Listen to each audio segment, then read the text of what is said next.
College football fans, welcome back to the College Ball Show. He's Marshall, I'm Chris, and we're here to talk what else? Some college football. There's only 2 weeks left, and when I say that, there is a little slight tear coming out of my eye because, well, there's only 2 weeks left. You know, sometimes it feels like a marathon, but we know that's the NFL. We still don't know what the catch is in the NFL, but that's a different story. But man, it is a sprint in college football each and every week. And just to remind you again, I think we've done it a couple times this year. The best regular season in team sports is college football, hands down. So we are going to start the show actually talking a little college football playoff rankings because we do have some very interesting. Well, the rankings seem to be pretty much most people are in agreement of where everybody's ranked. But when you look at the games on the schedules potentially, we're going to go through the scenarios. You know, if Alabama loses to Georgia, they got to be out, right? Right? The winner of the Big 12, is that, especially if it's a one loss, Oklahoma State or Oklahoma, is that going to be enough to leap up and cross Cincinnati? Speaking of Cincinnati, as of right now, they're in. Right? They're the highest ranked non-power 5 to be in, which that's cool for them. It won't be cool in 2 weeks if they're not in though. But so yeah, we're gonna start with that. We'll talk a little bit as far as recapping week 12. We definitely had some statement games out there. Utah, Ohio State. I mean, there was a couple of games you're like, wow, yeah, here they are. Clemson came back to college football. Hey guys, you know that the season started in September, right? Because where was this the whole time on offense? So yeah, there is a variety of things that we'll talk about. Then of course, week 13, rivalry week. Obviously, we all know the 11 a.m. Central Time game, Ohio State, Michigan. That's only 8 points. We've been seeing these 19 and 21s from Ohio State. Now it's on the road, but, you know, that's going to be a very interesting game on paper. Oklahoma and Oklahoma State, that's a big, big game. And then, of course, just a bunch of rivalry games. Shoot, even Penn State and Michigan State. Penn State's favored by 1 on the road, folks. You know what I mean? So, yeah, the Alabama-Auburn, which could all of a sudden be sneaky. I mean, there are some games out here that's really going to be interesting, no doubt about it. So we're going to, like I said, start with the rankings, do a little bit of the recap, and then get into the preview and predictions. We'll talk about maybe upsets of the week. We'll, of course, do the against the spread, the betting line banter stuff. We'll catch up with the crappy pick of the week, baby. We had another great season that we'll definitely brag about. So this is the last game of that one, by the way. Although I did have a suggestion. I don't know if it's going to make it, but I did have a suggestion for next week. But I think it's more of a shot at my co-host, and I don't know if I want to do that. So anyway, but here's the thing. If this is the first time you are listening to the College Ball Show, welcome. It streams live right here on blogtalkradio.com/Rope-A-Dope Radio. You don't have to go to Blog Talk and Rope-A-Dope and download the show there or directly or listen to the browser if you don't want to. You can find this college football show here on the Rope-A-Dope Radio podcast at Apple Podcast, iHeartRadio, Player FM, TuneIn, Stitcher, Spreaker, whole lot of other places as well. Just Google. We're also part of the Grueling Truth Sports Podcast Network. While you're at it, why don't you head on over to thegruelingtruth.com. And one more thing. If you're thinking about cutting the cord or you're not quite happy, I got something for you. It's called DirecTV Stream. The prices start as low as $69.99 a month. It's the best of live TV and on demand, no annual contract, no hidden fees. In fact, if you upgrade to the Choice or Ultimate, that'll give you 3 free months of HBO Max. Plus, you get to enjoy regional sports networks with no additional fees, which we see a whole lot of them lately. And if you go all the way to the Premier package, that gives you Showtime and HBO Max included in the monthly price. That's DirecTV Stream. All right, I'm going to go ahead and bring in my co-host Marshall now. He usually has some sort of rant or positivity thing or something like that. just kind of catch up with him and see how he's doing. What's going on, man? Hey, life ain't too bad, Chris. Got a nice week of getting into college basketball with games every day. A lot of college football. Got holiday tomorrow. Got NFL. It's a good week of sports, and that means Christmas isn't far away either, or my birthday. So this is a nice time of the year. I can't complain. And also, I saw yesterday or last week, Tiger Woods was hitting golf balls again. So everything's kind of staying positive, you can say. For college football, it will be interesting where I think there could be some not so positive, feelings and emotions, as you were saying to start off the show, talking about the, college playoff ranking. They're going to have to make some choices where some team is going to have kind of a sad Christmas, but I'll say this, Chris. I mean, besides Georgia and for the most part, Cincinnati, everyone else really has had at least a slip up to where if you do happen to miss this year's playoff, you can't say like, oh, we got completely screwed, unless Cincinnati just gets left out and just kind of gets shafted. But besides that, all these other teams who we will be discussing, no one has a huge bone to pick, like you said, as of so far. As of right now. Yeah, you're not talking about win out, right? Because if Ohio State wins out, then that would be major if they, didn't. Oh yeah. But as of right now, things seem to going pretty well.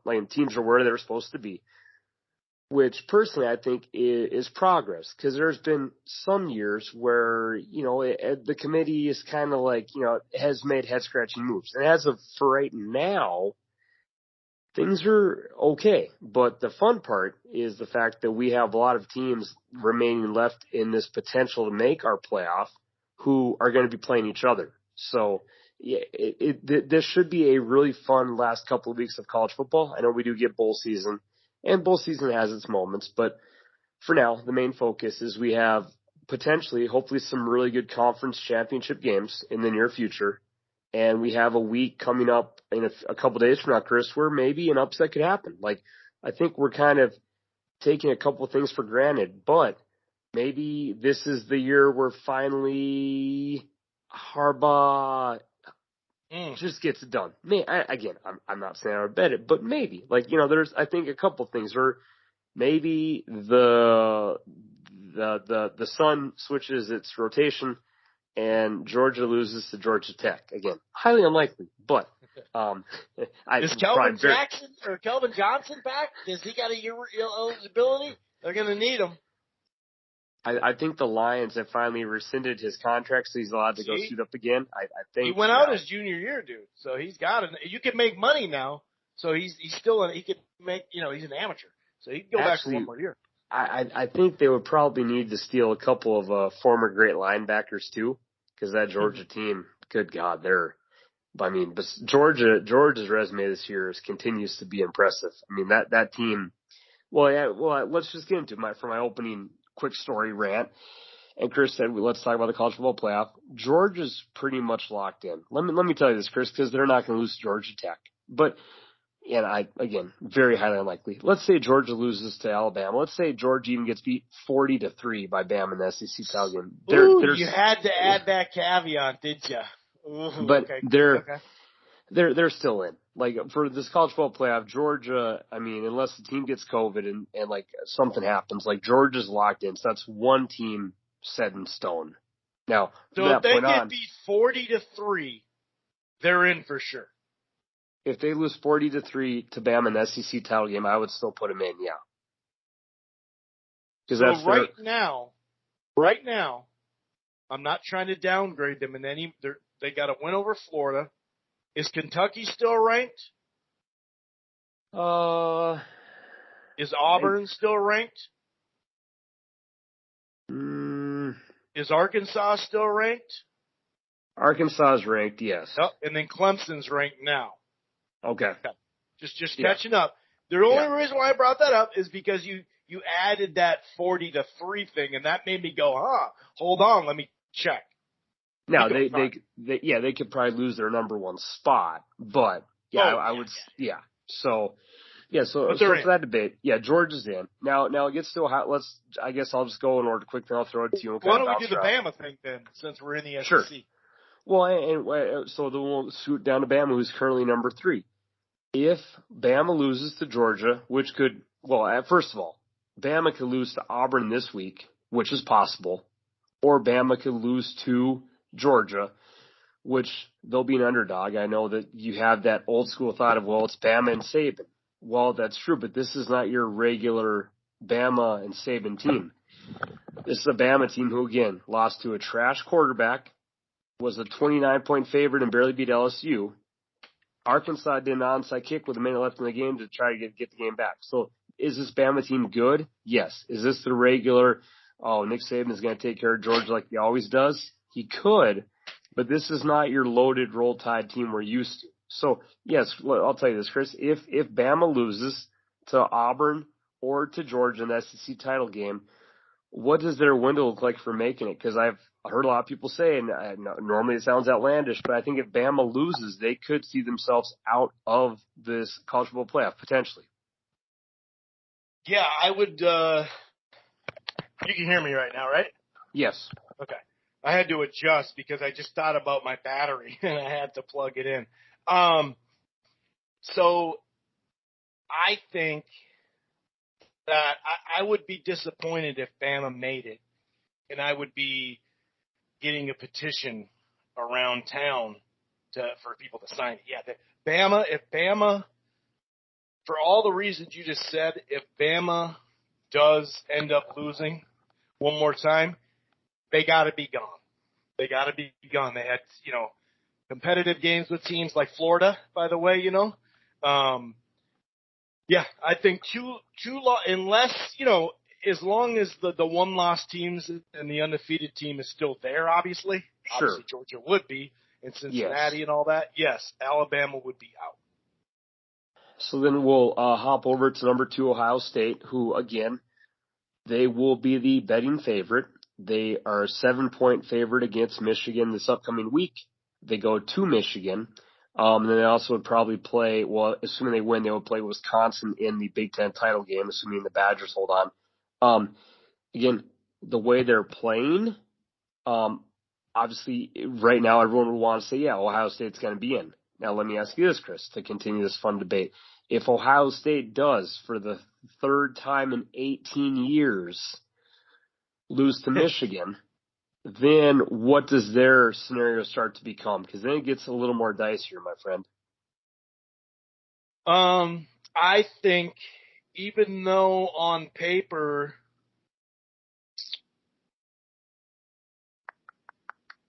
the A&M, I'm looking at the Bama thing, and they're one.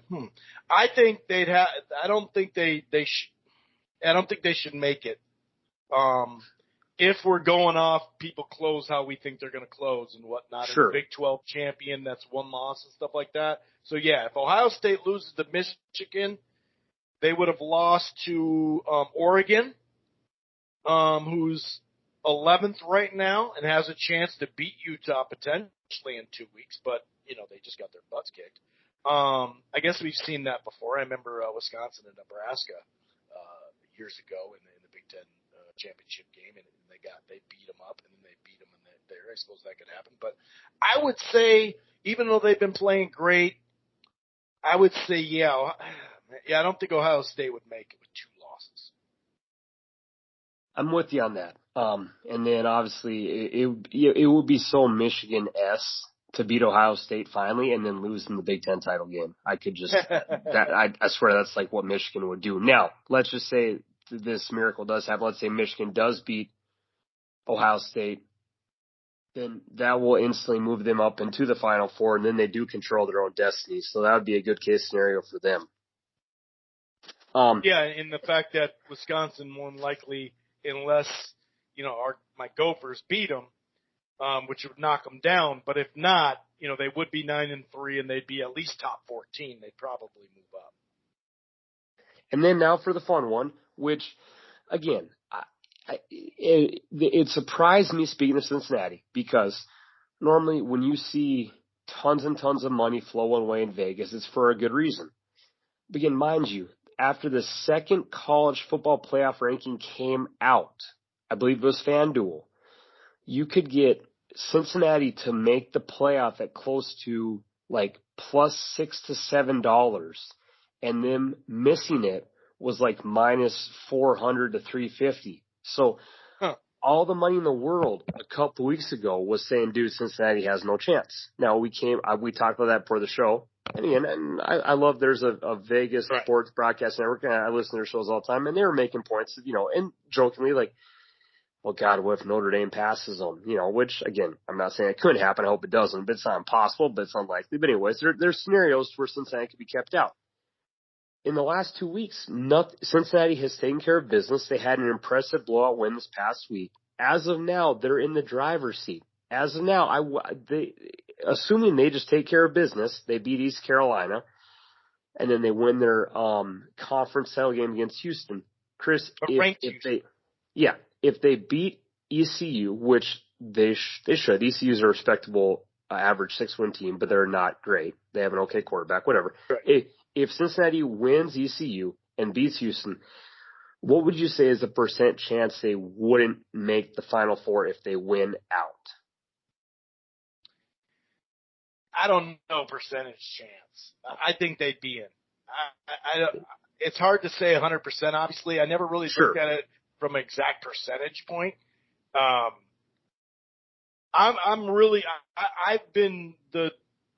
don't think Notre Dame's going to pass them. I know that the argument was, well, I don't think they should either. Yeah, and the argument was, well, look at Michigan. They had just lost. So, the key thing is they had just lost. Second thing, it wasn't at the end of the year. Had they both won out, I don't think Michigan would have been over there, because I think they would have probably tied that to, hey, this is the head-to-head now counts because the season's over. So now we're at 13 games, and now we're going to make a decision. So I don't even think Michigan State, had they kept winning, obviously, would have been below. But that was the argument. Well, what the hell? Michigan right now is above them, and they just beat them a week ago. And I get that. That was kind of weird. But I don't think Notre Dame, just because they're going to be sitting at home, and there's just no way they can go over the top. And I don't think the Big 12 can knock them out either. I guess in that scenario, either Ohio State or Bama losing, one of those two, I guess you could make an argument could maybe bump in there. Because people will go, well, Alabama, we were just talking about this, Alabama versus Cincinnati, I favor Alabama, so does Vegas. So I'll pick Alabama.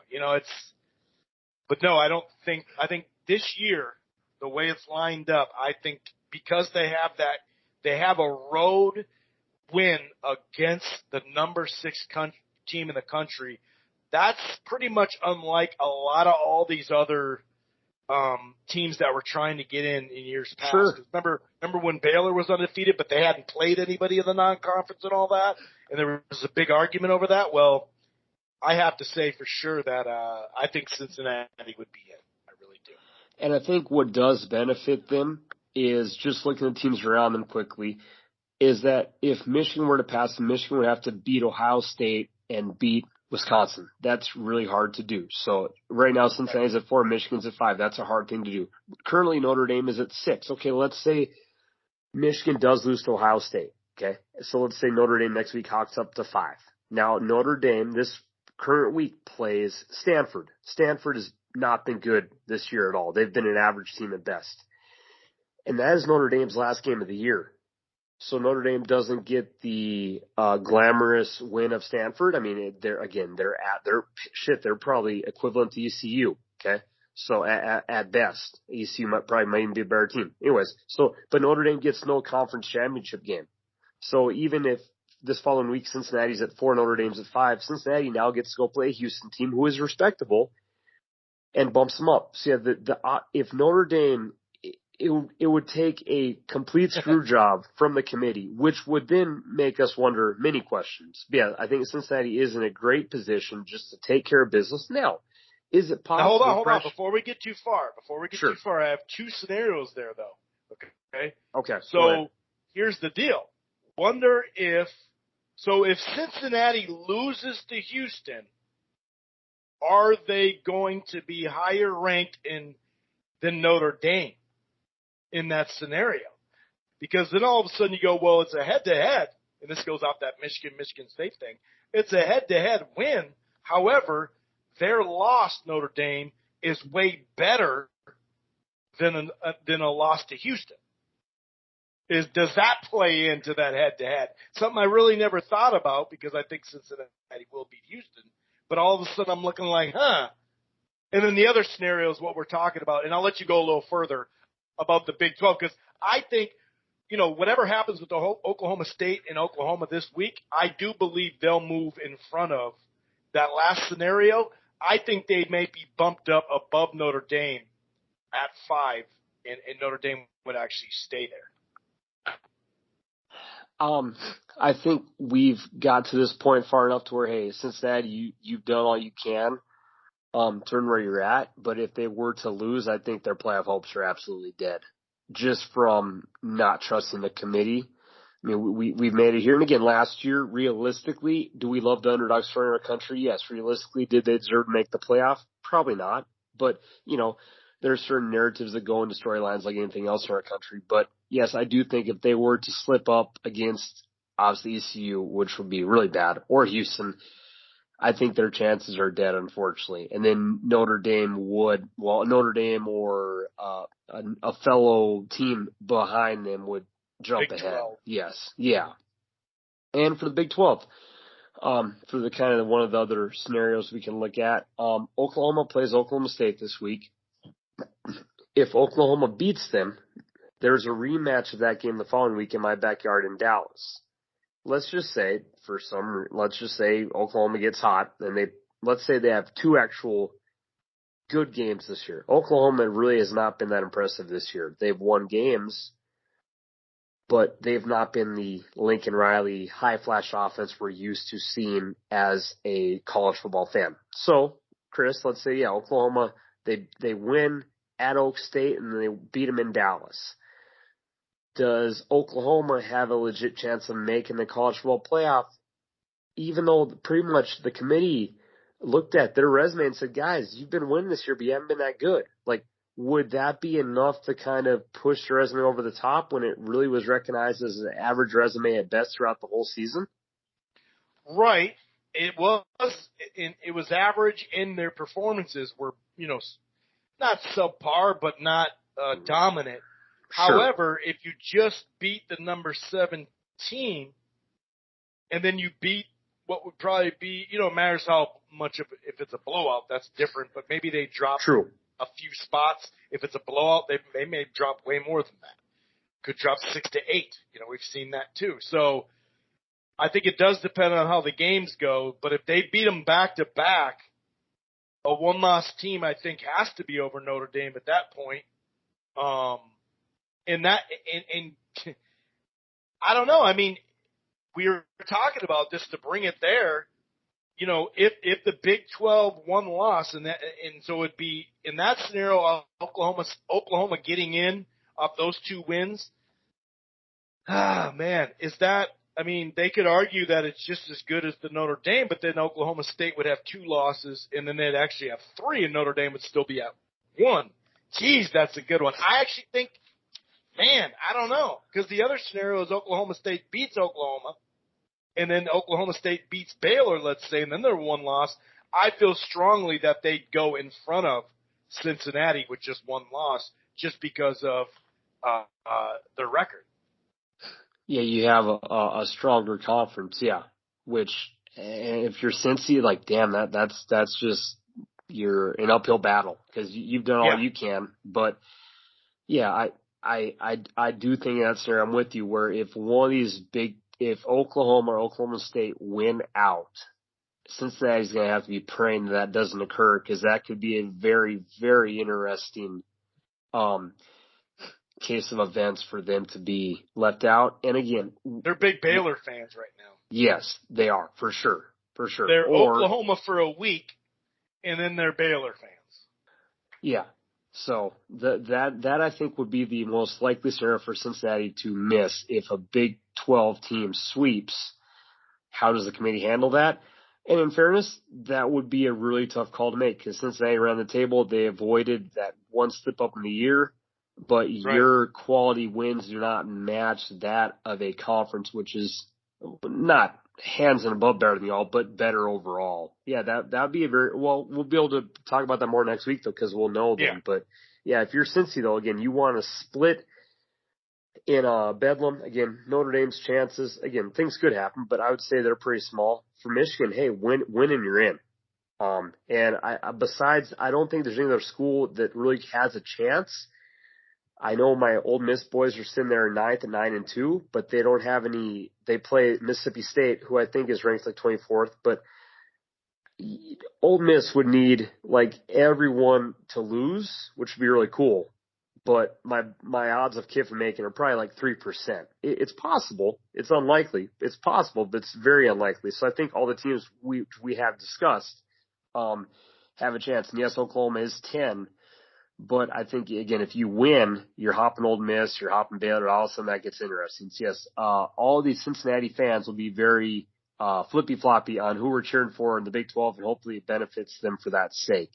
And I know we didn't discuss this much, but again, Wisconsin, just to kind of wrap up our Big 10 part of Ohio State, Michigan, Wisconsin's actually been playing really, really good football. So whatever team does play them in the Big 10 title game is not a shoe-in, which, again, is very beneficial for Cincinnati and others, because at the start of the year, Wisconsin was playing football where you were having 3 interceptions a game, your team looked like shit.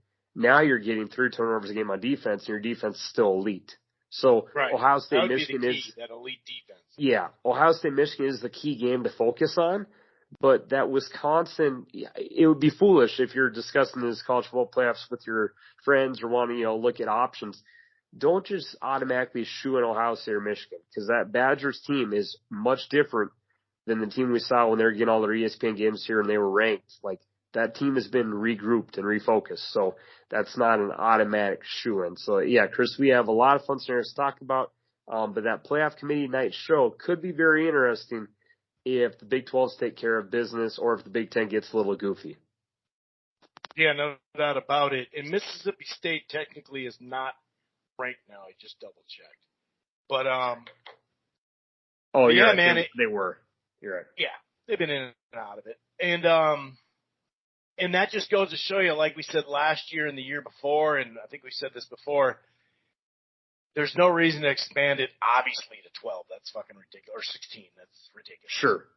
But 5, or just to sum it up and just figure it out and do the buys for 1 and 2, just make it 6, and just so we don't have to even mess with it in the future. If we did 6 teams, that would be perfect, because I swear to you, we've had so many examples of this since we started the show, of the 18 thing. And a lot of times it's matchups we've already seen. It doesn't deplete the regular season, but it waters it down majorly if you got to go up against another team, and you're not even in the semifinals yet. It just doesn't. It would take away from the regular season if you went even 8, but especially if you went 12. Now I understand the bowl scenario and making better bowl games, but I'll say this: they've made a lot better matchups in the last 5 to 10 years than they did back in the day. We've had a lot of good bowl top matchups, So if they want to expand it to 12, then trim up some of these bowl games then, dude. Let's not have these 50 bowl games then. Sure. If you're going to do this, because let's turn some of these pretty good bowl games into this quarterfinal stuff.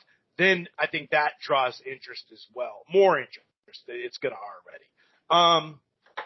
But as far as last week goes, we're just going to kind of breeze by some of this. Arkansas did manage to hang and get under that point spread, 42-35. I thought they definitely grinded their way. Ohio State, my goodness gracious. We've seen how they've improved down the stretch, and they do this a lot. Sometimes they won't lose early, but they may not look great, or they will lose, like that Virginia Tech game back in 2013.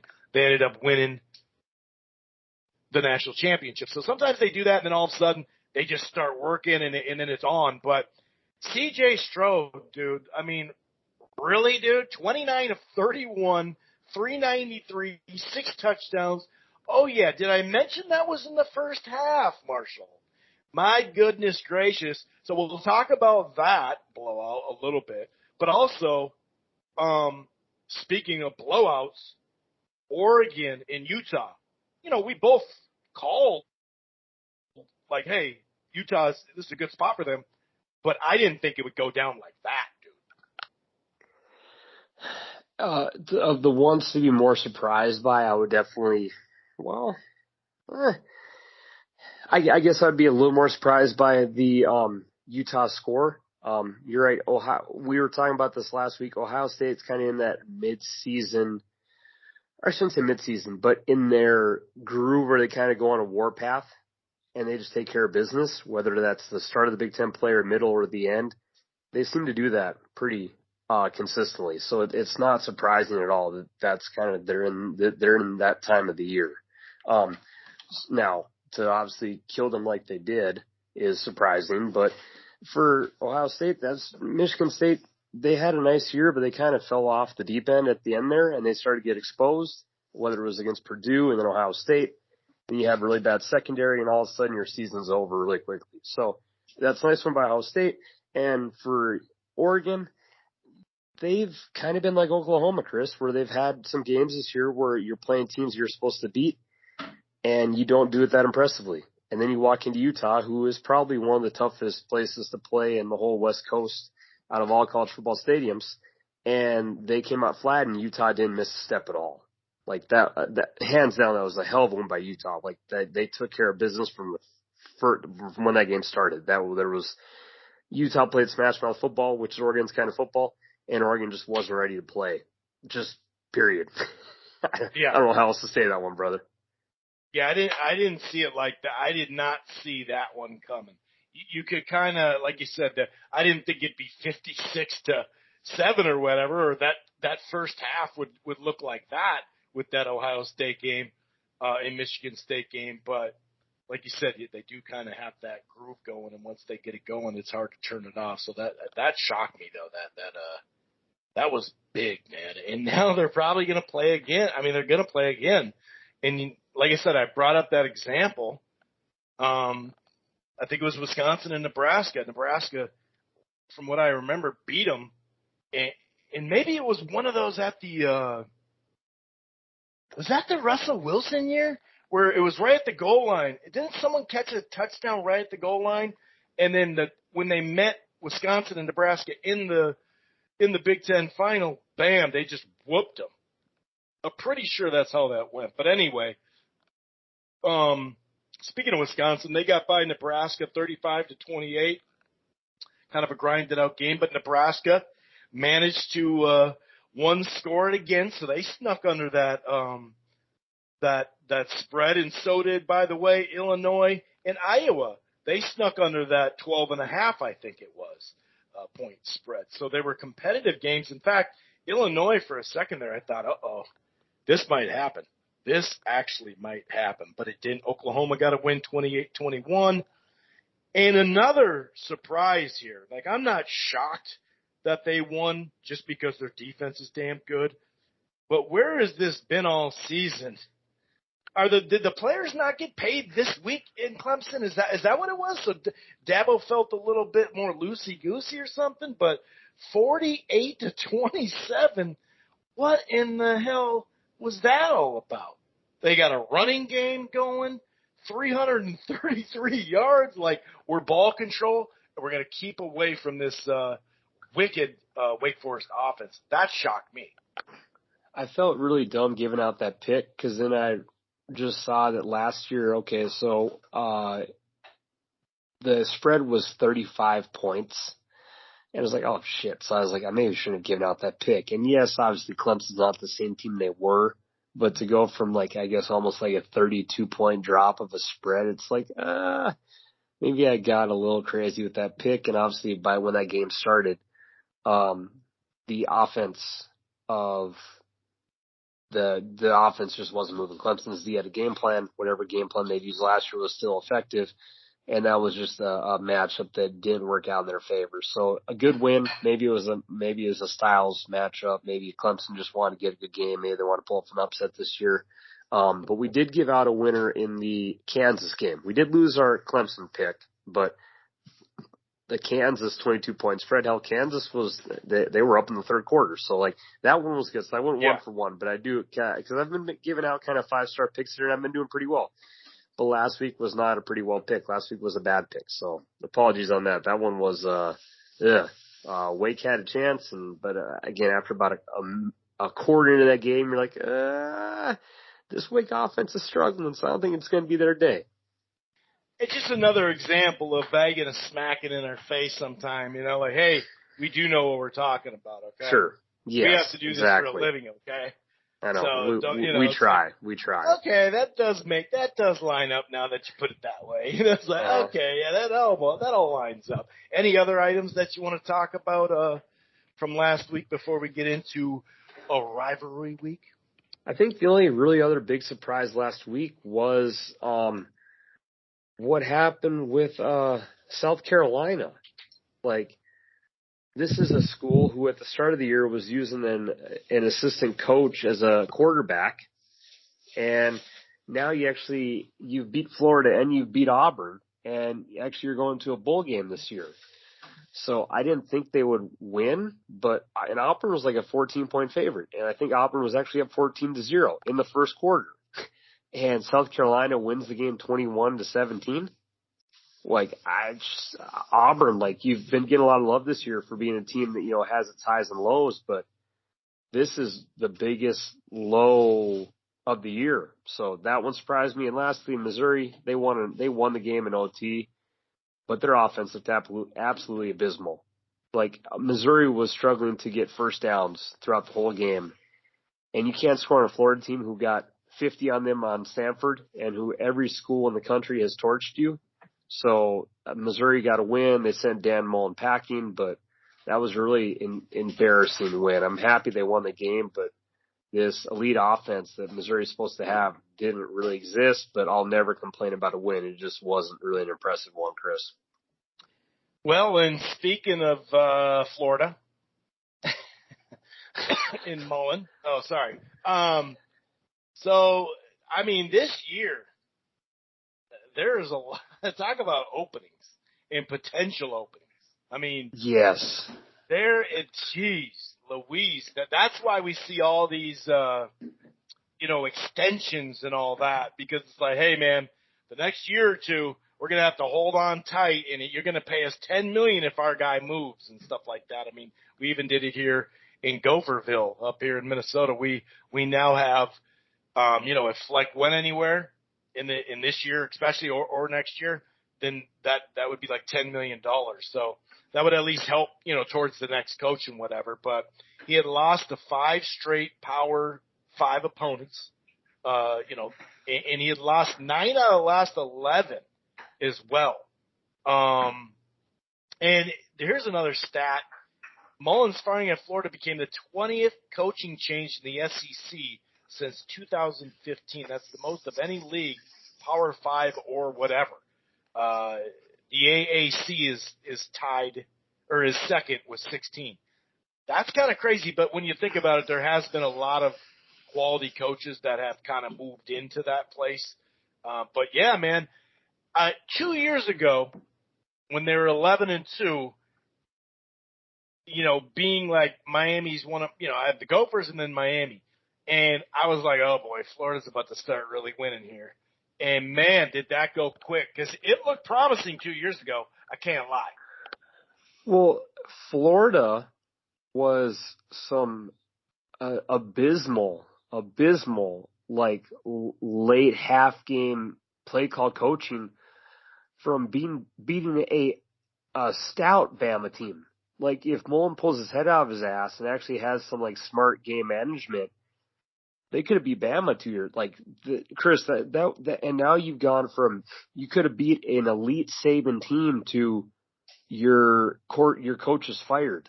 Like, hell, they were even a play away from being Bama this year. And I know that Bama's not the team that are you, but like, how do you go? You're not getting fired in a year. You're going to beat Bama. No. Right? And again, you were and I remember talking about on the podcast. I don't remember the exact plays, but he had some really stupid play calls that cost him the game against Bama.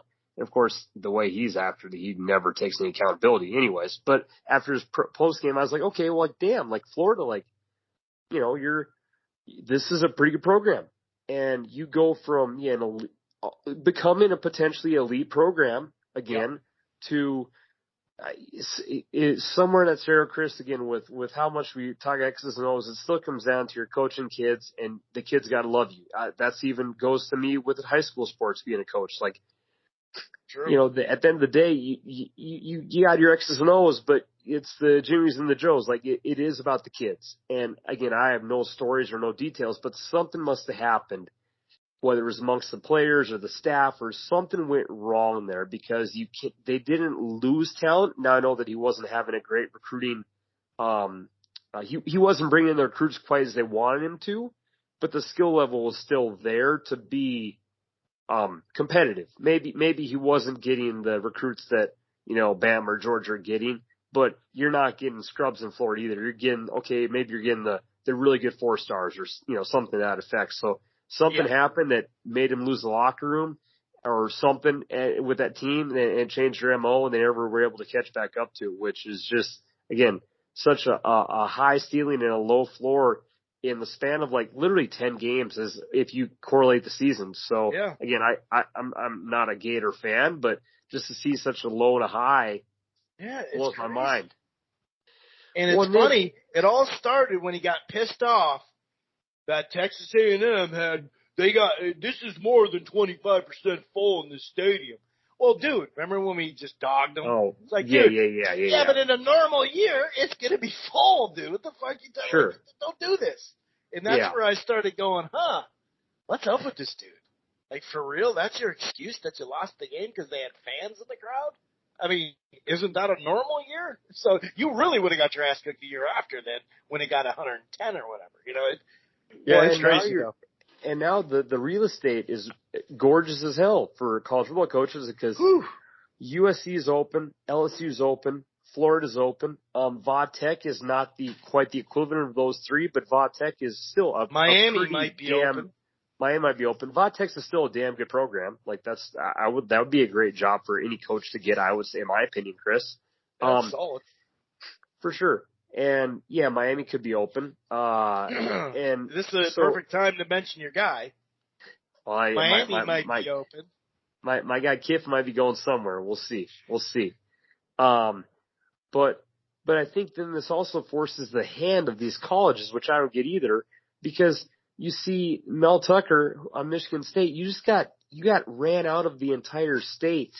You got a 10-year deal. No, 8 or 9 year deal. And then James Franklin, again, 2-12 his last 10 games against top 10. I'm not saying the guy, that's a hard record to have, he's 2-12 his last games against top 10 opponents, which is hard to accomplish. That's a lot of top 10 opponents do, if you think about it.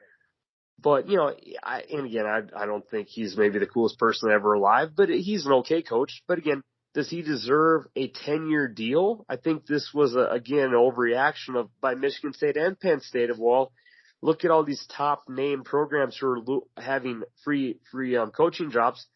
Let's sign our guys deep. And has Michigan State turned it around? Sure.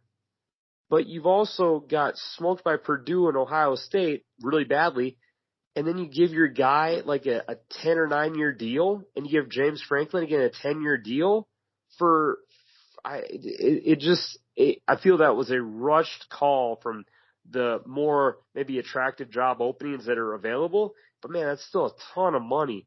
And Chris, it does seem more and more nowadays that these coaches are making their contracts more beneficial for them financially, to where, hey, if you're going to let this guy go, you're going to have to pay us a nice penny. And that puts you in weird spots, kind of like, for example, a school like Texas is in now, like I'm sure Texas, no way in hell they're going to fire Sark, because they just signed the guy to a new deal. So the financial angles are an interesting point too. Sorry for a rant there, but it's really I want to talk interesting. Further into that though. Go ahead. So Big Ten, okay, what people don't realize, some people do, but some people haven't, I've noticed. The Big Ten is about to but they're about to get a brand new TV contract. And the amount of increase is going to be really, really big, like major. And as of right now, and don't get me wrong, the SEC just did their deal again, a year or two ago. But even with that, technically speaking, I don't think it'll be this year or the next year, but technically speaking, if you look at revenue as a league, Power 5 revenue, the Big Ten made $789.9 million last year. The SEC, $728 million. Okay? So they're about to get a major deal. So what I mean is the prices are going to go up. So that's one. That's why they have these 10-year things, right? Another, let's look at the James Franklin thing. So here's the deal. His buyout, so this year, right, if he goes someplace, whoever gets him owes them $12 million that they can put towards, the next one. Now, the year after that, it's an $8 million. So therefore, you at least you're not having to pay, because if they get another job, that contract's gone. It's off the books. Now, in 3 or 4 years, if they suffer, well, there's incentives there, and yeah, you owe some money, no doubt about it, but you have a lot more money coming in. So much like we did here in Minnesota, we said, all right, dude, this offseason's major. We need $10 million coming back to us if our coach leaves.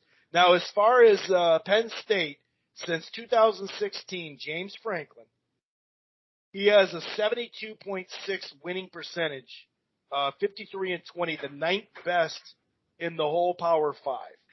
So it's been up, it's been down. They won a Rose Bowl. So it's kind of a variety of stuff there, but that's why I think you're seeing these deals, and I don't know what the middle of those deals look like. They still might look okay and worth it. So Michigan State's just now turning it around again. They're like, oh, hold on. Let's hold on to this guy so he doesn't leave this year. So we'll see how that plays out. Just wanted to add a little bit of layers in there. But because we're at the 46-minute, almost 47-minute mark, let's get going here, okay? Okay, so Ohio State, Michigan. At Michigan, it's only an 8-point spread, which we haven't really seen all that much. Penn State was Penn State under 20? I can't remember, but it's been a while since there was a under 10, a single-digit point spread when it came to Ohio State now. Is this the year? Is this the year? Go ahead. What were you going to say, though? I was going to say Penn State was like, they were around like 14-16, I believe. Okay. So that's probably the closest one in a while, it feels like. Sure. Yes, sir. Is this the year? McNamara says some stuff. I heard his little quotes and stuff for Michigan. That's, bulletin board stuff, whatever. They played damn good against Michigan State and were up by 2 scores and let it go. When you look at that game, you're like, wow, and they still had a chance to win that game down the stretch. They pretty much beat up and did what Wisconsin normally does to teams. They did that to them. Is this the year that they finally get over the hump? Is this the year, and it feels like Vegas, that's like 11-point spread with the home field. Is this the year that they just, in a weird year that we don't see a lot now, right now, it only looks like Ohio State right now anyway, has joined Georgia in being the top 2 teams clearly. That's what it looks like right now. But it's still the year where, this whole year it's only been Georgia as the great team. So is this the year that Michigan gets it done? No. I had this great intro. I was going to play a clip, and you just, bam, knocked me down. I like the honesty. Yeah, I'm not going to. Again, let's see them win a game before we go out and make a pick for them to actually pull off the upset. Again, you look at what Ohio State did last week, what they did the week before. They hung 60 on Purdue. They hung over 48 on Michigan State. Like they're scoring effortlessly. So could Michigan make it close? Sure, but these games are just consistently not close. And again, if you're Ohio State, you gotta lose to Michigan once before I even want to pick Michigan at all. So it could be a better game than we've been seeing, but still, I think Vegas has the spread right. I'll probably join Ohio State with the 7 and take it pretty comfortably, just because again, something's got to switch up before I can believe that an upset could occur. The only thing I was going to say is this going to be another tight, heartbreaking loss? And I think that would be obviously it wouldn't be the peak because peak would be beating them.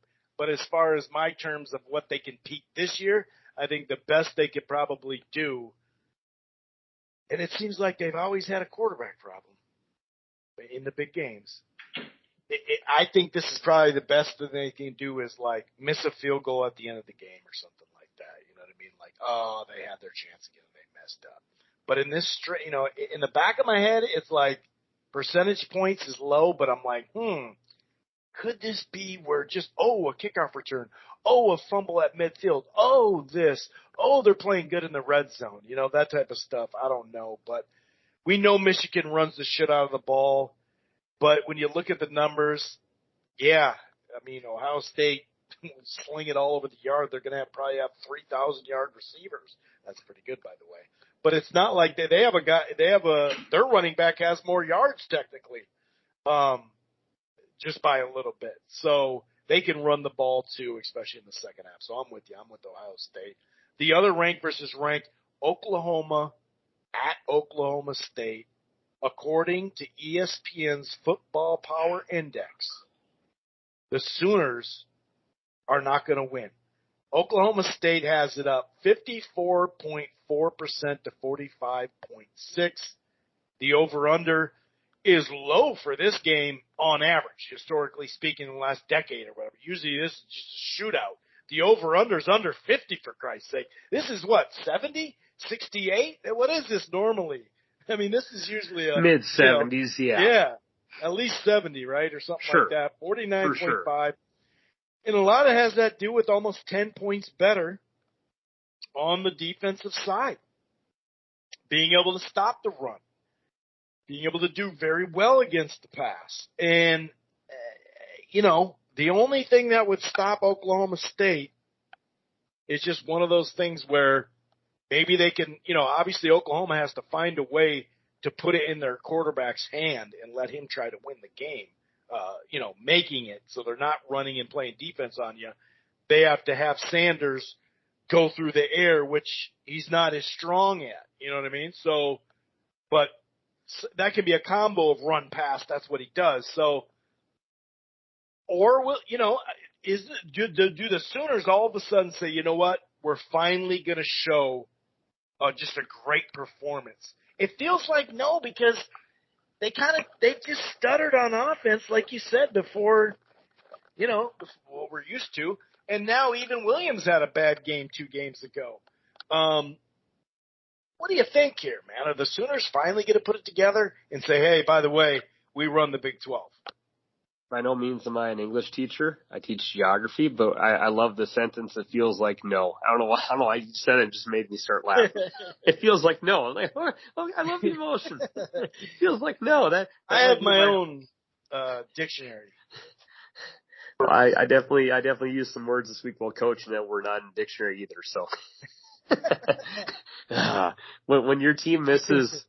When you miss 5 shots in a row in a basketball game and all 5 shots are uncontested, they all hit the rim, there's only so much a coach can do other than run on the court and get teed up. But good God. But anyways, for this matchup, I think it's really simple.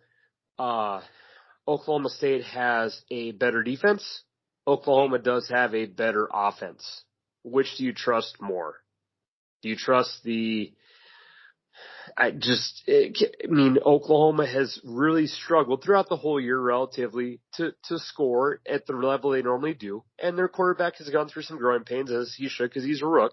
And Rattler's, God, I think he was the preseason Heisman favorite. Holy shit.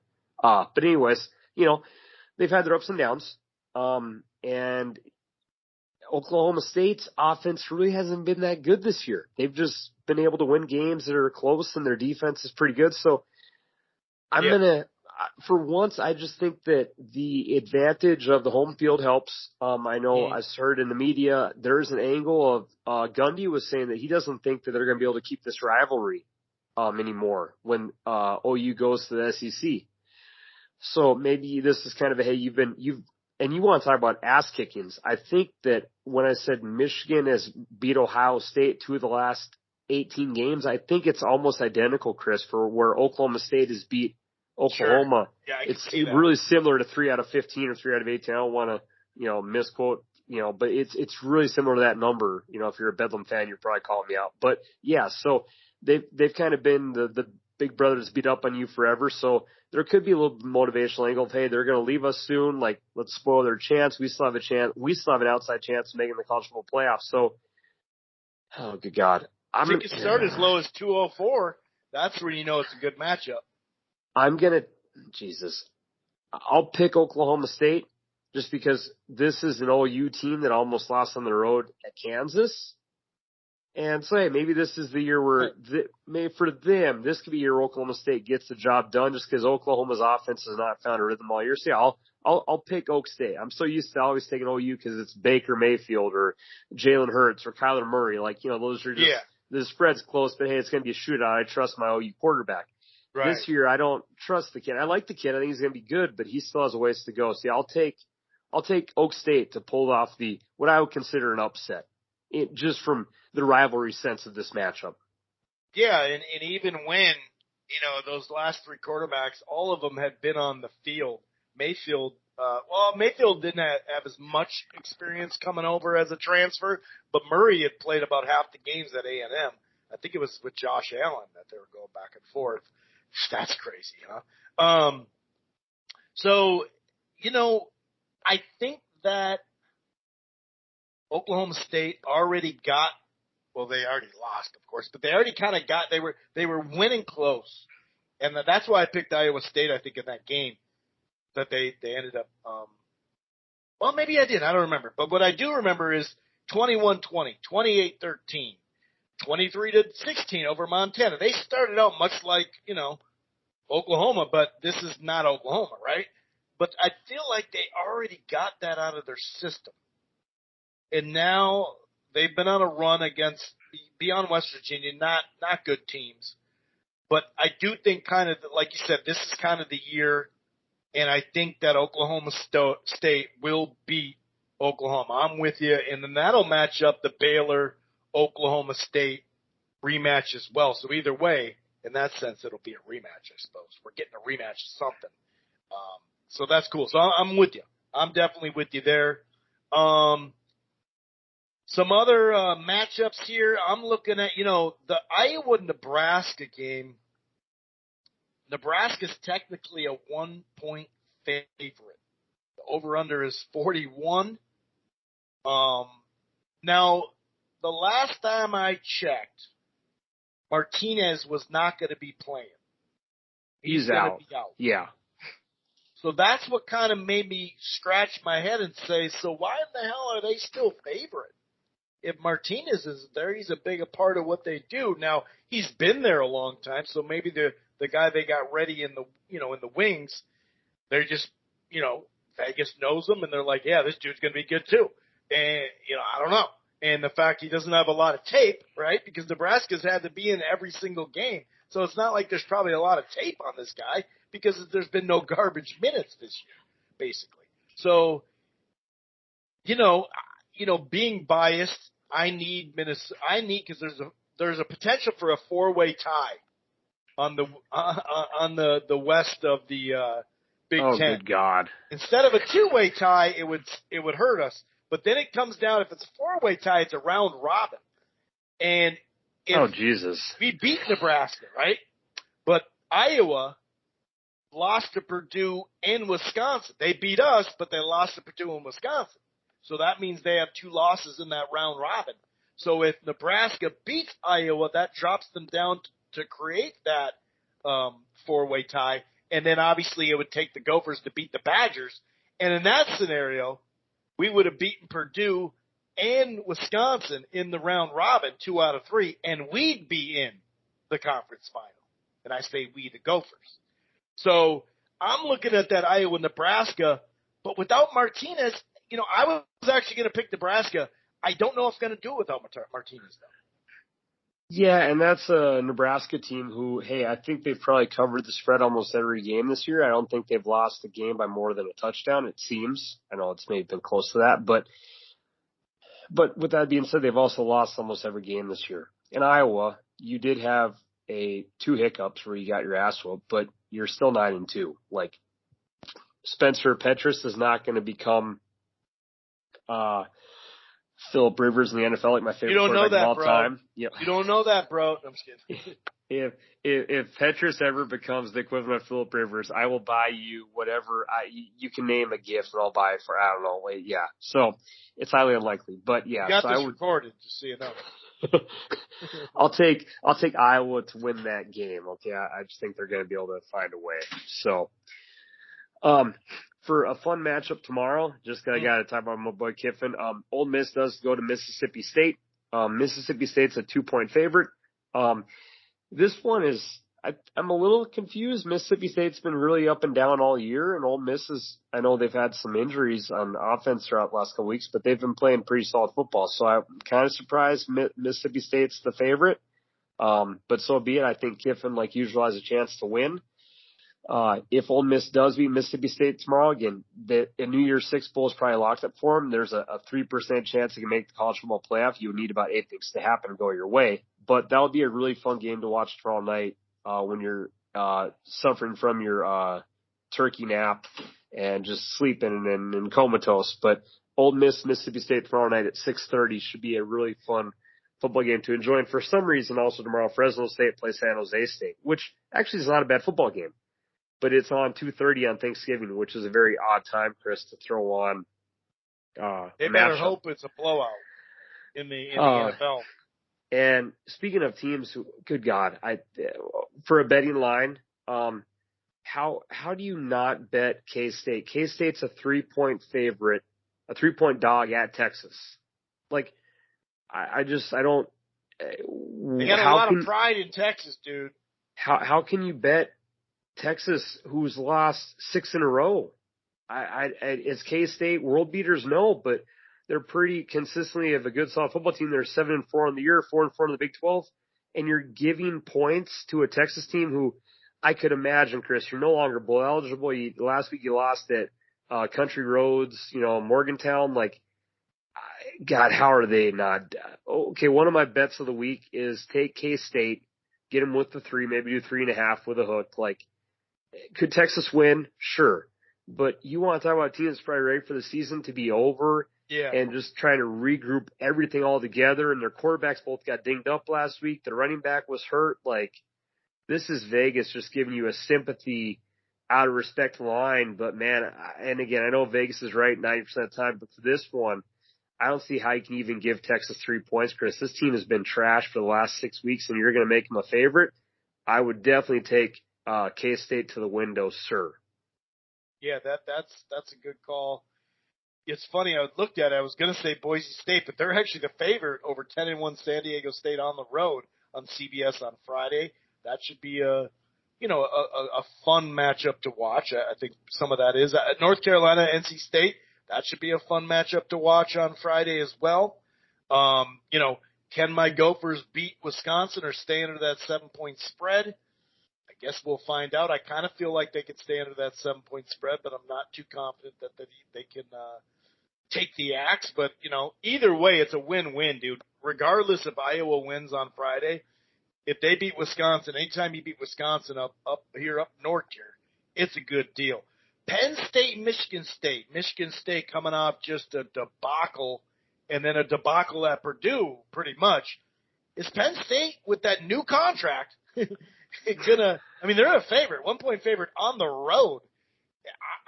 I don't know. Sometimes and I know this from experience with Miami a couple of years back. Sometimes you can have that 8-0 and 9-0 and 10-0 start, and then you look at it and you're like, we lost 2 games, or we lost our last 3 games of the year. They'll lose this one, then you lose a bowl game, and then you look and go, damn.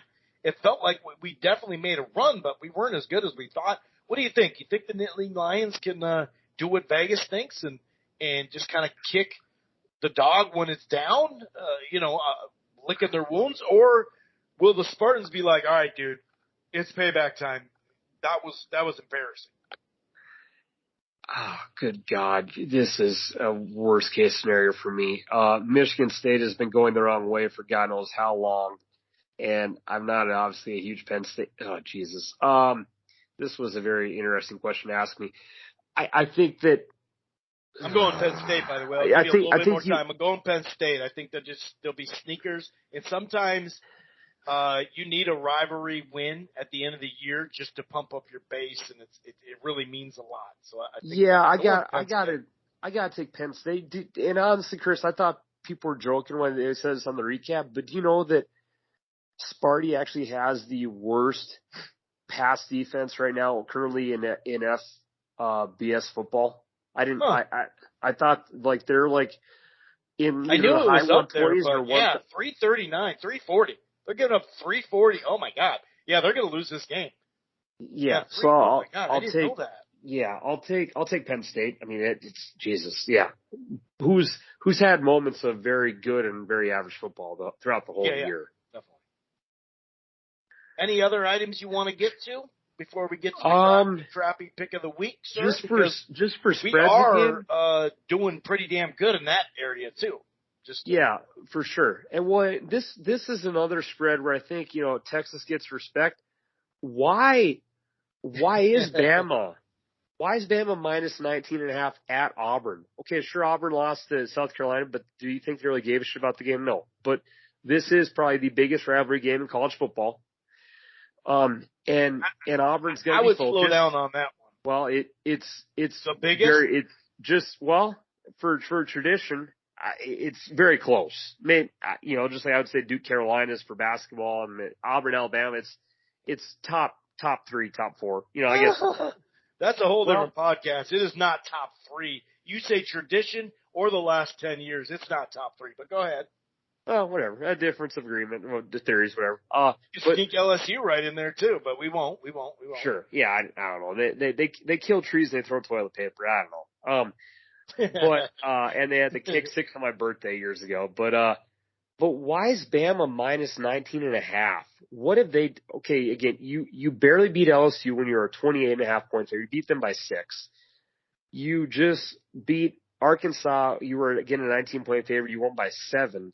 You're going on the road to a big rival game. I'm not sure where it goes, Chris, power rankings, but it's a big rivalry game, which obviously Auburn's trying to ruin your Bama season, and you're getting almost 20 points. Like, I would definitely take Auburn. Like, again, I'm not calling out the lock of the year, but Bo Ryan is still on the roster, right? Well, what has Bama done to show that they should be a 20-point favorite on the road against any quality opponent this year? Because Bama was a 19-point favorite and they lost to A&M. So that spread really does surprise me, Chris, just from the way they've been playing. And again, Auburn, they're not great, but they're not. I don't think. Yeah, hell, I'll quit on it. But that's definitely my pick of the week. Yeah. Take Auburn. If you can get up to, if it goes up to 21, that's even more beautiful. See where it goes. At home too. It's goosey. They got nothing to lose. Yeah, nothing to lose at all. And Bama's got everything to play for. And again, we've talked a lot about how Auburn's got a good D-line this year. Bama's O-line has been less than normal. That spread blows my mind. Now, again, watch Bama win by 35. But I'll come and eat pie in the podcast, but I just don't see that one happening. I'll join you on that. Under 19.5, I'm with you. And aside from that, I mean, this is just a great weekend of college football just because of all the rivalry matchups. And my last kind of point spread before we get to our crafty pick of the week, A&M, speaking of them, is a 6.5-point favorite at LSU. Okay, now, Coach O is leaving. We know that. But this team seems to have their moments where they play for him. This is his last game at LSU. The players for the most part love him unless he's hit on one of their moms. And if LSU wins as they become bowl eligible, what did A&M show you at Ole Miss last week with that quarterback to prove to you that this team should be a touchdown favorite at LSU? For the last game of the year with Coach O, you've seen the players get up for it. 6 o'clock Saturday, ESPN. God, I'm going to be taking some SEC dogs this week, Chris. A night game at Tiger Stadium. I think that's a Jimbo effect. I guess. For Jimbo sure. effect. He's already said, I don't want to go at LSU. And in fact, I'm going to beat LSU to show I'm not going there. That's what it is, man. That's what it is. But you're good call. If that was about 8.5, oh man, you're right. That could, I could see that being a field goal game. I'm not going there, but I see what you're saying. Because that is another thing that when you're in a good conference or a great conference, these games down the stretch matter. LSU, that's bowl eligible too. I mean, I didn't even think about that either. For sure. Bowl eligible. Yeah, you're right. Uh-huh. Why wouldn't you want to go travel unless you got to go to Detroit or something like that? Yeah. Cold weather, New York or something. Uh-huh. But still, yeah, that's a good call. Yeah, I don't know why. Jimbo effect, I guess. Well, we're getting to one of our favorite parts of the show where if you've been following along this year, you're actually sitting pretty well financially. Again, in Las Vegas, you are considered a good gambler if you hit your bets at a 56% clip. If you're 56 to 57%, you are viewed as an elite gambler in the United States. So 8-4 this year. I have a feeling I know what your shot's going to be for next week. We can discuss that. We might have a crappy pick week next week as well, just due to certain reasons. But for now, that's not our focus for now. Our focus for now is this week, currently, what's ahead of us. So, this week we have a good God. These teams, and this spread is a little high, but it's still fair, and I got to give it to you just because these teams have played a combined 22 games, Chris. And of the 22 games these teams have played, there have been 2 victories. You know one of these fellow members because they've joined our elite club just recently. But this game is 2:00 on Saturday. So if you're ready, if you want to watch a shitty matchup where you turn on either Bama or Penn State, Michigan State, Bama Auburn, okay, you got UMass traveling to New Mexico State. It is at Aggie Memorial Stadium in Las Cruces, New Mexico. It's supposed to be 55 and cloudy. That's a nice fall day. You have to pay $16 to get into this godforsaken garbage dump of a game. Oh, $16. 16. Chris, this should be a single-digit ticket. When both teams have one win, you should be paying effing $9. I'm paying a single-digit ticket. Again, we always try to give these picks to where you can take a side. Now the spread's 6.5, so you can take the spread or you can pick them. You know, it might be like a -200 money line pick. But the UMass Minutemen, who again just recently lost to an FCS school in Maine, it wasn't close, are traveling to New Mexico State Aggies, who are 1-10, who are getting 6.5 points. Yeah, that's when you know you've fallen off the fucking map. You lose to a team that's not in the fucking, league, your level, and then now this. Hey, one of these teams is going to get their second win, Chris. What does your gut tell you about this beautiful matchup? Again, this is an appetizer before Bama Auburn. The biggest thing I'm worried about in this game is Ellis Merriweather. Okay, he's sitting at a 5-point average per carry, 900, and they haven't been able to just milk clocks out and run the ball, right? I mean, you just kind of assume that they haven't been able to do that. So because they suck, so they don't have a lot of leads and stuff like that. So the holding the ball away does kind of scare me. But man, this is the crappy pick of the week here, baby. 8-4, just to remind folks again, we'll say it again, 8-4. So if you want to sit on the sidelines, you're happy with what you've gotten, okay? But you got to hear me out. This is going to close good here. 43 points UMass. That's even with Canby as a rim protector. 43 points they give up. But, New Mexico 41.5. Neither of them, neither of them really stopped the pass. 306 through the air, but I'm not so worried about that. New Mexico gives up 306. They give up $188. That's not good either. But 238, New Mexico State has to find a way to run the ball against a team that gives up 238. And they did just play Army.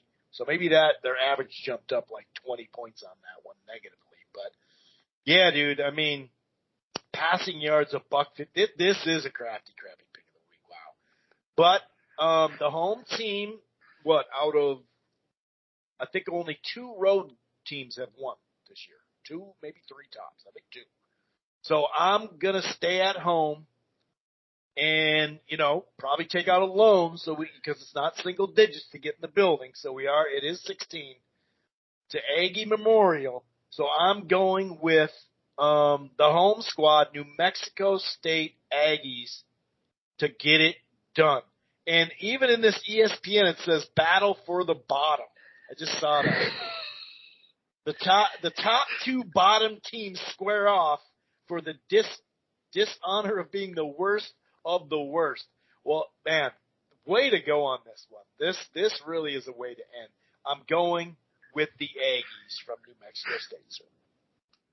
And to wrap up the Battle of Alumni, we've talked about UMass a handful of times. They do have Marcus Camby. They have Victor Cruz and his salsa dancing. They have a point guard named Chaz Williams, who I loved. Julius Irving. Rick Pitino, again, the goalie. I remember bringing this up because you're like, what the hell are you talking about goalies for? Jonathan Quick, the LA Kings goalie, won a couple of cups. Brianna Scurry is a former USA women's national soccer team. So the UMass alumni is pretty strong. For New Mexico State, they have a bunch of football players. I consider myself to be just for following sports, I would say I'm like the top 5%. Sports is my life in this country. Like, that's what I enjoy. I've not heard of a single name of these players. They have NFL photos of them in jerseys, but I don't know who they are. Kerry Laughlin appears to be a coach in a Jets jersey. I've never heard of him. Tony Raggi, Sadiq Shabazz, Kyle Nelson, Joe Pisarcik, Roy Gorilla, Danny Villanueva appears to be a congressman. Chris, there's a lot of NFL players whose names I've never heard of at all. So the first athlete I recognize is Rich Beam as a golfer for New Mexico State. He's on the third page of Google's drop down or side tab. So when I can't, oh my God, Pascal Siakam. There we go. When it takes you to scroll through 5 arrows to find your first respectable athlete, in my opinion, and Pascal Siakam is a good basketball player, the tip of the cap has to go to UMass for the final, for this as of now, final alumni battle of the year. Hey, so on that note, the best thing about this week is you do get college football Thursday, Friday, and Saturday. It is the best time of the year. You get to enjoy time, hopefully love time with your family, get to be safe, have a whole bunch of food, hopefully not let any COVID stuff get in your way, and simply kind of enjoy a Thanksgiving last year, which I honestly don't even remember mine last year because of all this stuff we had to go on. So, again, enjoy your football. Enjoy betting Auburn and winning a ticket with me. And Chris and I love the support, as always, and we'll be back next week with what could be a very interesting playoff prediction segment. The boys are out tonight. Have a great Thanksgiving. Love y'all. Peace.